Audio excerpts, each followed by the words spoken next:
Hi, I'm Jess Finster, Community Director, and I'm here visiting Bethesda Game Studios where the team is hard at work on Starfield. I just want to say how grateful we all are for all of the feedback, support, and questions that you've been sharing with us on Reddit, Discord, Twitter. So we wanted to take a moment to answer some of those questions in our new series. So let's get started.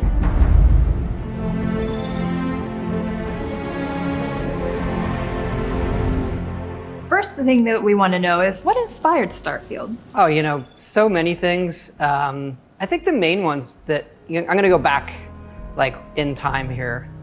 Sundog is a big one. Amazing game, kind of like the science fiction game when Ultimas were out. It also had this parcelless interface, kind of one of the first games where you're moving objects around and putting them together, but great game where you had your own ship and you could explore around that I loved. Another one, this is a kind of pen and paper role-playing game at the time where D&D was getting popular, is this game Traveler. Traveler was a little more hard science fiction. The other thing there, it's one of the first games I programmed on the Apple II at the time. I really wanted to make a Traveler game. It was also my first time realizing that computers had memory that you could run out of.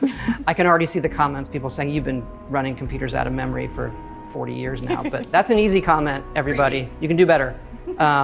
But those are the big ones, hearkening back to those old role-playing games that we loved, and hey, can we pull off something like this with today's computers and consoles, et cetera. You mentioned hard space or hard sci-fi, and I know that that's one of the things that's been hotly debated in the community. Is Starfield considered a hard sci-fi? I never quite know, because that's always what do they think it is if you say yes or no.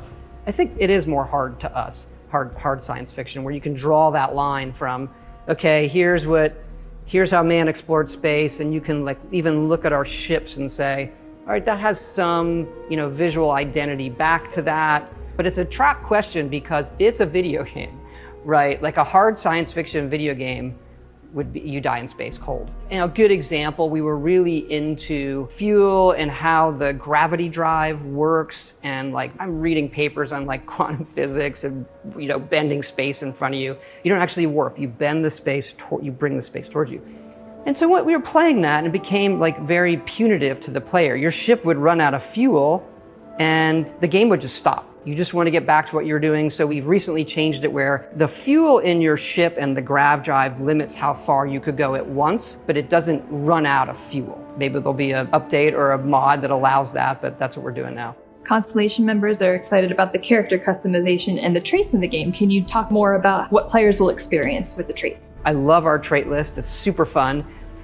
But each one obviously comes with some sort of negative as well. And we have a way in the game, kind of an activity or quest you can do to remove that trait, as opposed to, don't like my character, I want to start over. Each of them are something that you can solve that removes the entire trait for the rest of your playthrough.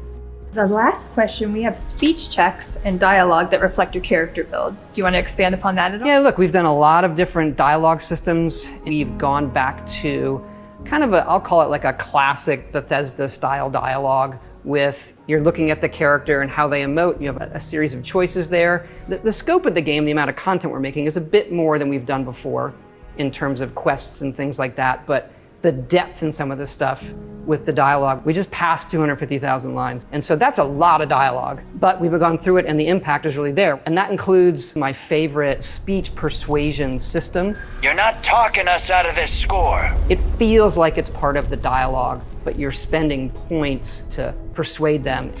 You willing to give up the ship? Just like that?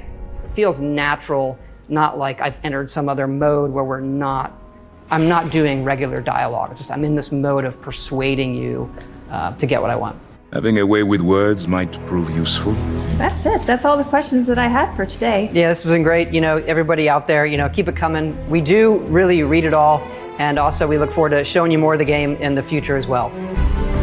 Thanks everyone for tuning in. That's all we have for today. But don't forget, you can submit your questions at the hashtag below. See you later.